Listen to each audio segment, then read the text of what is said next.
এইবার তাণ্ডবে শাকিব খানের নায়িকা না হতে পারায় মুখ খুললেন ওপার বাংলা এবং এপার বাংলায় তুফানের হিট নায়িকা মিমি চক্রবর্তী। আর শাকিব খানকে নিয়ে যা বললেন তা শুনলে আপনি চমকে যাবেন, তাই ভিডিওটি শেষ পর্যন্ত দেখতে থাকুন। দর্শক, এইবার তাণ্ডবের নায়িকা নিয়ে দ্বিমত পোষণ করলেন ওপার বাংলার মিমি চক্রবর্তী। তার মতে শাকিব খান যে মাপের মেগাস্টার, তার সিনেমায় অবশ্যই সেই মাপের সিনেমার নায়িকাই নেওয়া উচিত। শাকিব খানের স্টারডম অনুযায়ী সাবিলা নূর একেবারেই যায় না, এই রকমটাই জানিয়েছেন ওপার বাংলার মিমি চক্রবর্তী। আর মিমির এই বক্তব্যের পর সকল শাকিব মিমি ভক্তদের দাবি মিমিকে শাকিব খানের নায়িকা নেওয়া হোক। জি হ্যাঁ দর্শক, আর মিমিও এমনটাই চান।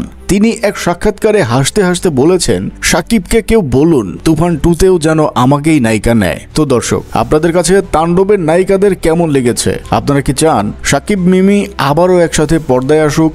অবশ্যই কমেন্টে জানাতে ভুলবেন না। অনেক কষ্ট করে ভিডিও বানাই, প্লিজ ভাইয়া পুরো আমাদের স্টার কথা চ্যানেলটি সাবস্ক্রাইব করবেন, প্লিজ প্লিজ। এই যে নিচে সাবস্ক্রাইব বাটন,